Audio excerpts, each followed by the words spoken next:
Bonjour à tous, j'espère que vous allez bien. Bienvenue dans cet épisode. Je m'appelle Lily Flore, je suis artiste peintre et professeure de peinture et créativité. Et aujourd'hui, je voulais répondre à la question: peut-on apprendre à peindre sans savoir dessiner? Alors en fait, la réponse rapide, je vous le donne tout de suite, je vous la donne tout de suite. C'est oui. En tout cas, d'après moi, il y a plein d'avis différents. Et je vais même vous donner trois grandes étapes assez simples qui vont vous permettre soit de débuter en peinture, soit de progresser en peinture, même si vous ne savez pas dessiner. J'aimerais tellement apprendre à peindre, mais je ne sais pas dessiner. Si vous saviez le nombre de fois où j'ai entendu cette phrase. C'est vrai que quelqu'un qui sait dessiner aura peut-être quelques connaissances de plus pour apprendre à peindre. Mais en fait, moi je suis persuadée qu'on peut apprendre à peindre sans savoir dessiner. En fait, j'en suis persuadée parce que je l'ai expérimenté. Même si je sais dessiner, je n'utilise pas mes compétences en dessin lorsque je peins. Mais je connais même des artistes peintres qui sont confirmés et que si on leur demande de faire du dessin, ils vont faire un petit bonhomme allumette, là, un petit bonhomme bâton. Ça montre bien que c'est pas nécessaire. Mais je vais vous en dire un petit peu plus dans cet article et je vais vous donner, comme je vous disais, trois étapes simples.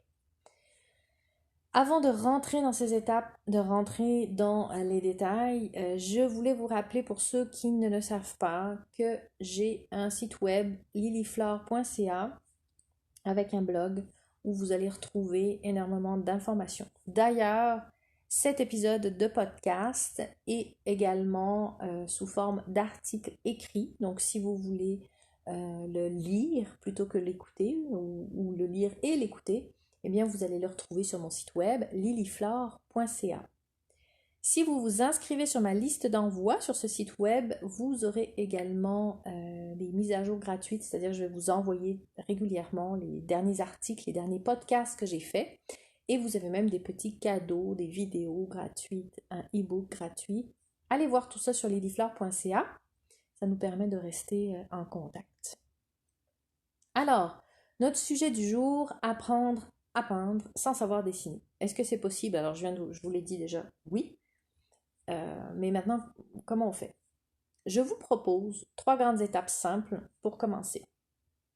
La première étape, elle est super importante. En fait, je dis tout le temps ça. Toutes les étapes, elles sont importantes. Mais c'est sûr que sans cette étape-là, vous n'y arriverez pas.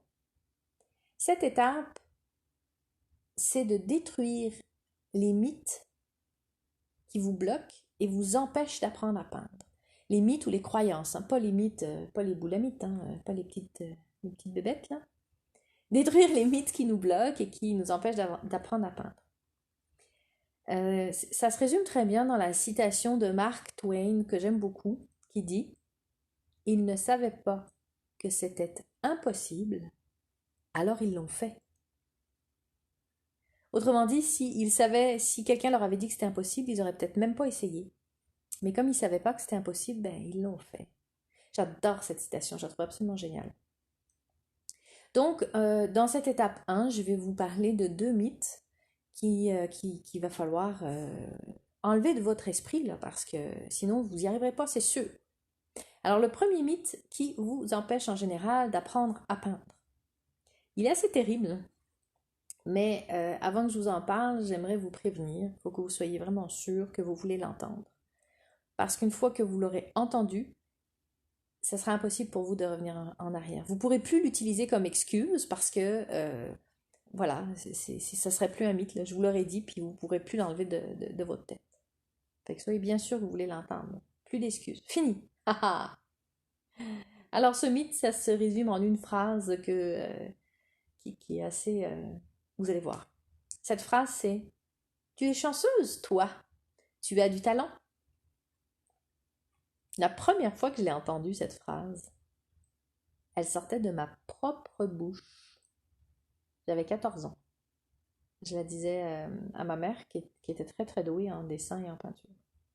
Depuis, je l'ai entendu de plein de gens à mon égard qui regardaient mon travail et qui me disaient que j'étais chanceux. Et je sais que c'est pas le cas, et que c'est une croyance parce que moi-même, je l'ai dit cette phrase. Je me considérais pas comme ayant du talent, j'en avais pas. Et j'ai dit ça à ma mère. J'avais 14 ans, donc je vais la voir, je lui dis ça. T'es chanceuse, toi, maman, t'as du talent.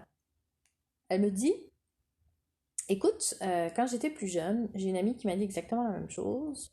Alors je lui ai proposé un défi. Essaye de dessiner une chaussure, mais pas en 5 minutes, ni en 10 minutes, mais plutôt en une semaine ou même en un mois. Tu dessines encore et encore, t'effaces, tu recommences, tu réessayes, tu l'observes réellement, tu persévères, encore, tu recommences une 15e fois, une 16e fois, une 17e fois, et finalement tu vas te rendre compte, à force de persévérer, que tu sais dessiner. Et en effet, son ami a réussi. Alors ma mère me raconte ça du haut de mes 14 ans.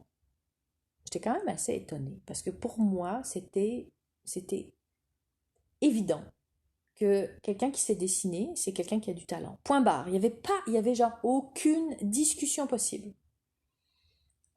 Mais j'avais une grande admiration pour ma mère, fait que je suis retournée dans ma chambre. Et je me suis dit, je perds rien à essayer. J'ai commencé à dessiner. Et j'ai dessiné encore et encore. J'ai pris une carte postale, j'avais une collection de cartes postales. À l'époque, il n'y avait pas tout le numérique comme maintenant. Fait que j'avais une petite carte postale qui montrait deux panthères en train de faire leur toilette, là, de se faire des bisous. J'ai essayé de la dessiner. J'ai réessayé, j'ai effacé, j'ai recommencé. Il y a des endroits en fait où le papier, je l'ai encore ce dessin, il y a des endroits où le papier est troué en fait, à force d'effacer puis de repasser par-dessus. Là. On le voit là, sur le dessin, c'est rigolo. Mais j'aime ça. Au début, j'étais fâchée d'avoir trouvé mon papier, mais en fait, ça fait partie de l'histoire justement, qu'il faut essayer encore et encore, qu'il faut persévérer, qu'il faut pas s'arrêter en fait au premier essai. J'avais donc 14 ans et je croyais que je n'avais pas de talent et je n'en avais pas en fait et que je ne savais pas dessiner. Et finalement, ben, j'ai réussi. Sincèrement, ça a été la plus grande leçon de ma vie. Comme quoi persévérance et patience sont les secrets pour arriver à tout. Et en fait, ça vaut pour le dessin, pour la peinture, pour n'importe quoi. C'est très important ça, de retenir ça. Fait que ce mythe-là de penser que seuls quelques élus peuvent dessiner ou peindre, c'est non. C'est pas vrai. Tout le monde peut dessiner, tout le monde peut peindre. Donc il faut enlever cette croyance-là de notre tête, sinon ça va nous freiner. C'est vrai qu'il existe quand même des gens qui sont talentueux. J'en ai rencontré quelques-uns, il y en a vraiment pas beaucoup. Et ces gens-là, s'ils font pas plus de travail que ça, ben, ils iront nulle part. Hein. J'aime bien l'anecdote de l'immeuble. Imaginez un immeuble qui a 10 étages. Vous devez aller au 10e étage. Il n'y a pas d'ascenseur, donc pas le choix, faut grimper les marches. Le talent, c'est simplement quelqu'un qui habite au 3e. Donc, lui, il y aura quelques marches de moins à monter que vous. Sauf que si cette personne-là qui habite au 3e étage, elle ne monte pas du tout les marches, ben elle va rester au 3e. Mais vous, si vous voulez monter, que vous persévérez, que vous travaillez, que vous continuez, ben là, vous arriverez au 10e étage avant cette personne. Alors, la morale de ça, là, j'aime beaucoup, c'est Jacques Brel. Vous irez voir, il y a une petite entrevue de Jacques Brel là-dessus qui dit « Le talent, ça n'existe pas ». Vous écrivez là, sur Google, Jacques Brel, le talent, ça n'existe pas.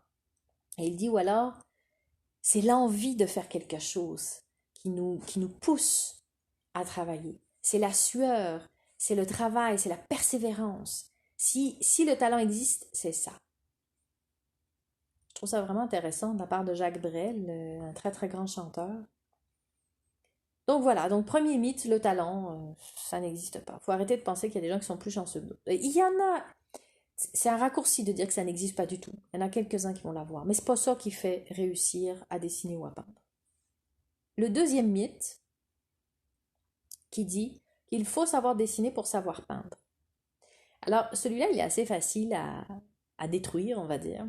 Si vous prenez 3 toiles et vous faites un dessin identique sur les 3 toiles, ben pas vous, parce que si vous n'avez pas dessiné, mais quelqu'un qui sait dessiner, fait le même dessin sur les 3 toiles, ou alors c'est même fait à la photocopieuse si vous voulez. Et on donne ces toiles à 3 personnes différentes. Le dessin est parfait, il est très bien fait. On donne cette première toile à quelqu'un qui n'a jamais peint de sa vie. On donne une deuxième toile à un artiste qui est avancé et qui a un style, par exemple, impressionniste. Et on donne la troisième toile à une artiste qui est avancée et qui fait de l'abstrait, par exemple.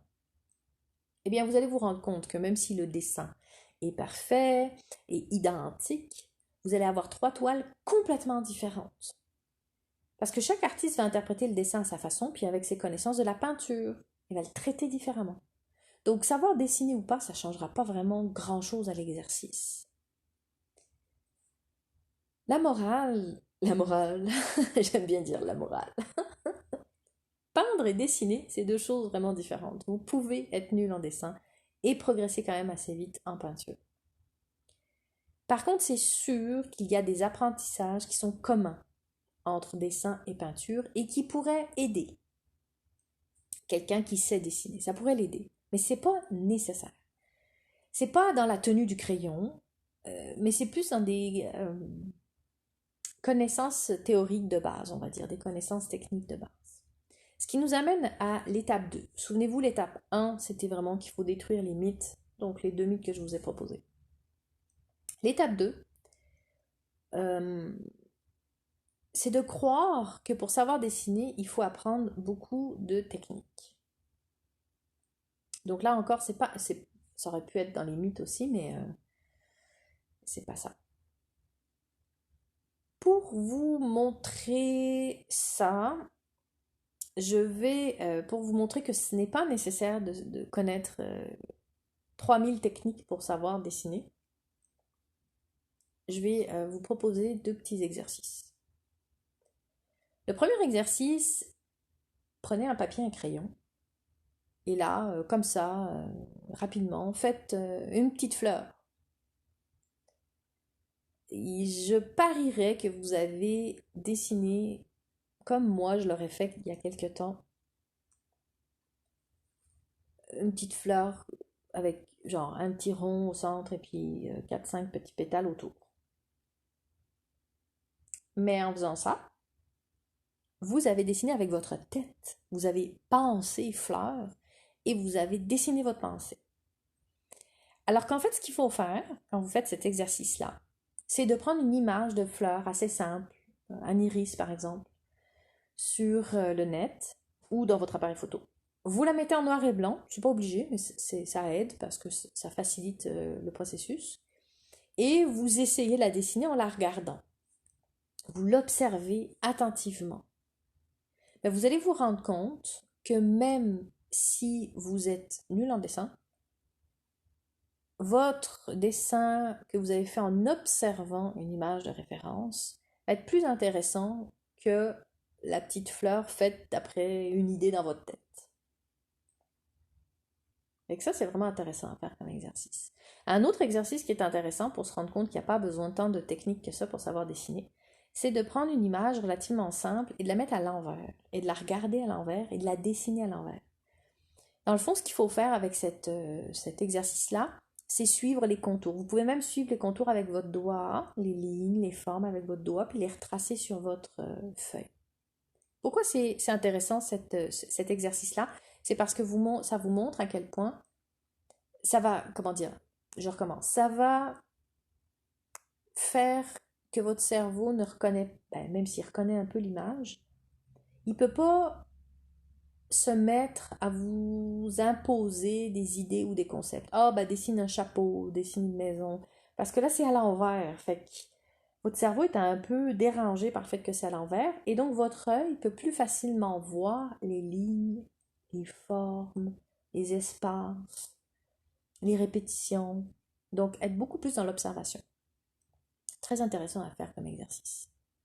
La morale de cette étape 2, on va dire, c'est de dire qu'en fait, vous savez peut-être mieux dessiner que ce que vous croyez.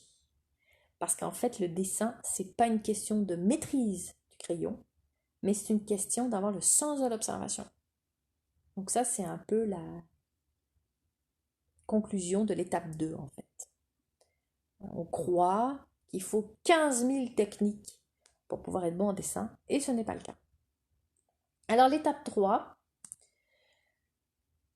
je vous propose dans cette étape en fait d'apprendre à choisir soit un sujet, soit un style qui correspondent à votre personnalité pour apprendre à peindre sans savoir dessiner. Donc, qu'est-ce que ça veut dire? Ça veut dire que si jamais, même avec mes petits conseils, là, mes petits exercices de l'étape 2, et puis de toute façon, ça vous tente vraiment pas d'apprendre à dessiner, vous avez envie de mettre zéro effort là-dedans, ben vous avez quand même des options.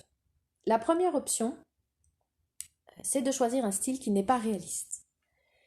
Si vous n'avez aucune obligation de rester collé à la réalité, vous êtes dans quelque chose qui est impressionniste ou abstrait, ou dans des styles qui sont moitié abstraits, moitié figuratifs, un peu comme le mien, dans le fond, où je travaille à la frontière des deux mondes. On reconnaît des horizons, mais la technique utilisée est principalement, le style utilisé est principalement abstrait.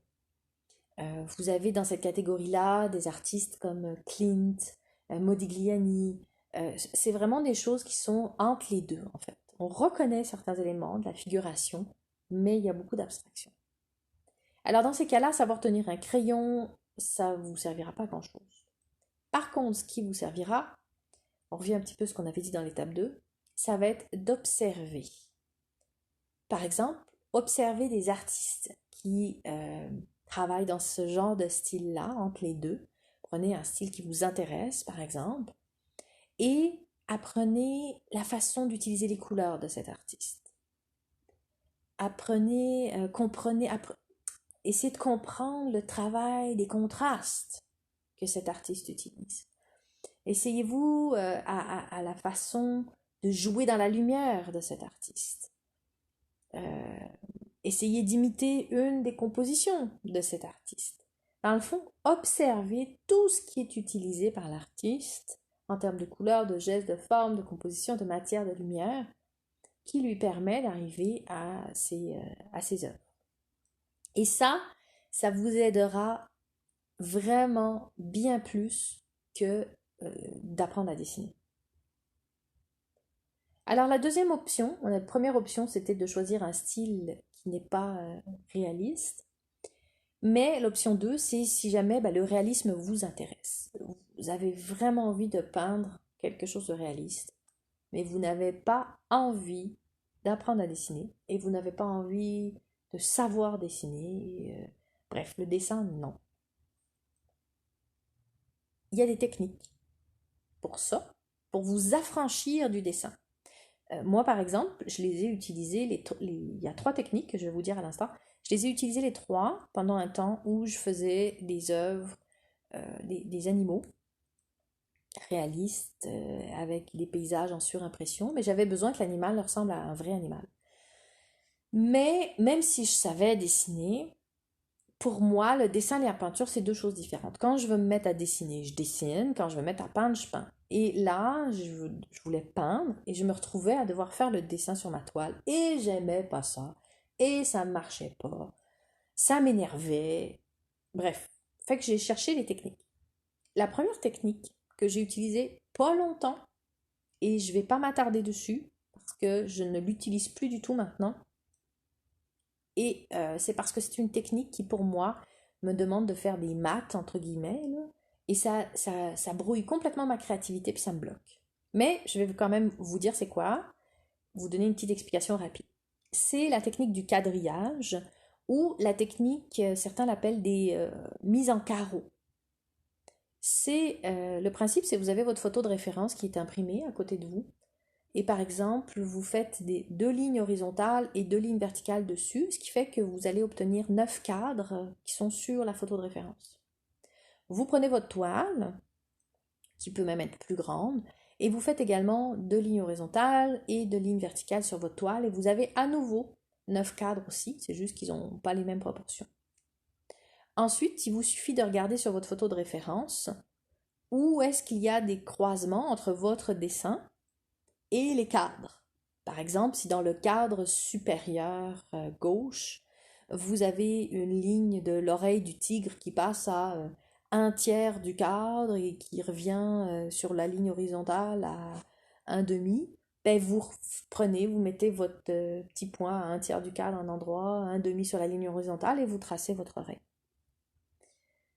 Bien sûr, vous pouvez faire plus de cadres, hein. Moi, j'ai dit 9 pour que ce soit plus facile à expliquer, mais vous pouvez en faire 16, vous pouvez en faire 24, plein de cadres, plein de lignes. Plus il y a des lignes, plus les lignes sont petites et resserrées, plus vous pouvez avoir des points de référence qui sont précis pour reporter ensuite sur votre toile.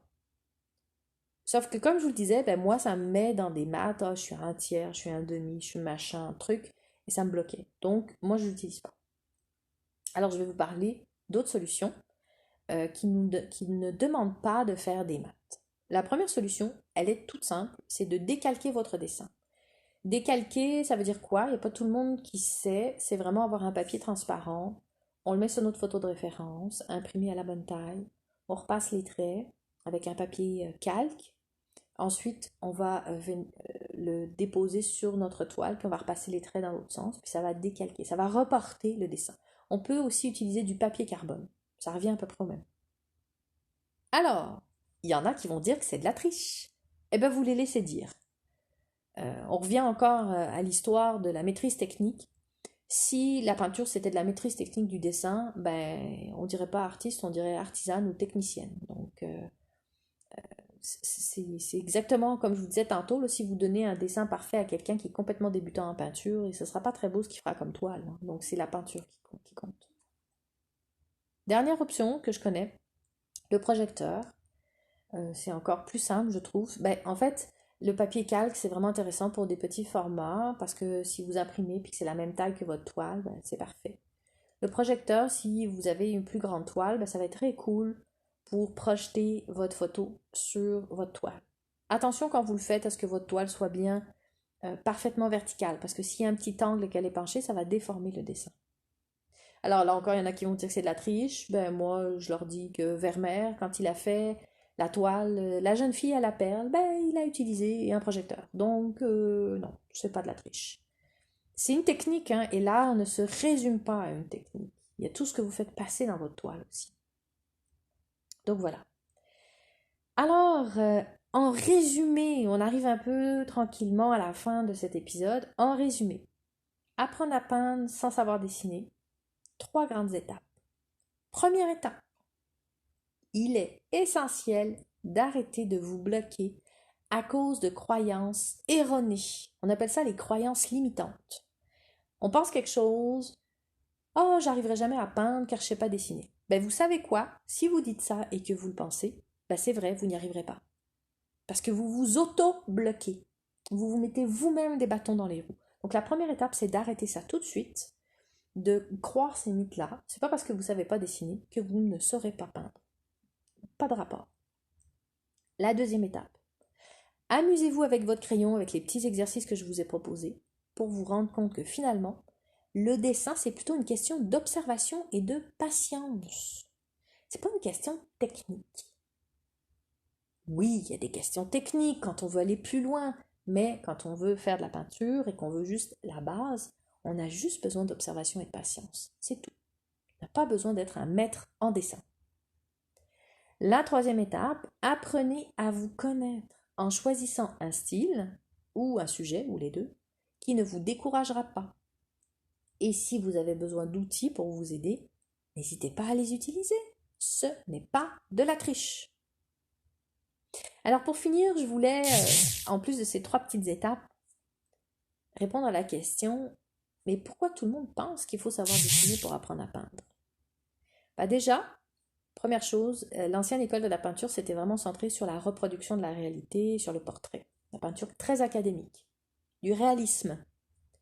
Ah, il fallait savoir faire des croquis, il fallait savoir représenter les proportions. À l'époque, il n'y avait pas forcément d'outils modernes, ou s'il y en avait, il n'y avait pas tous les peintres qui y avaient accès. Alors le dessin et la maîtrise de dessin avaient en effet une grande importance en peinture. Mais maintenant, c'est plus le cas. Sauf que comme les habitudes ont la vie dure, ben, on continue de penser que le dessin est indispensable pour la peinture. Mais on a vu aujourd'hui que ce n'était pas nécessaire. Ensuite, deuxième chose, il faut dire, on l'a abordé un petit peu au niveau de l'étape 2, que même si savoir dessiner n'est pas obligatoire, il y a des avantages. Une bonne dessinatrice va avoir développé son sens de l'observation Et c'est ça qui va aider en peinture. C'est pas la technique en dessin, c'est le sens de l'observation. Je vais m'arrêter là pour là aujourd'hui parce que c'est déjà beaucoup. Je vous encourage à repasser à travers ces 3 étapes-là, à faire des tests, des essais. Et dans un prochain épisode ou un prochain article, je viendrai parler plus précisément du sens de l'observation. Voilà, c'est tout pour aujourd'hui. N'oubliez pas de vous abonner sur mon blog lilyflore.ca ou sur les podcasts pour avoir des nouvelles quand il y a des nouveaux articles et des nouveaux épisodes qui sortent. Et puis pour retrouver mes différents emails inspirants, motivants que je vous envoie régulièrement pour qu'on n'ait plus l'impression d'être toute seule dans l'atelier, là. On est toute une équipe, en fait, une communauté à aimer la peinture, ça nous fait du bien. Alors rejoignez-moi dans cette communauté sur lilyflore.ca. D'ici le prochain épisode, d'ici le prochain article, comme d'habitude, osez devenir l'artiste en vous. Bye!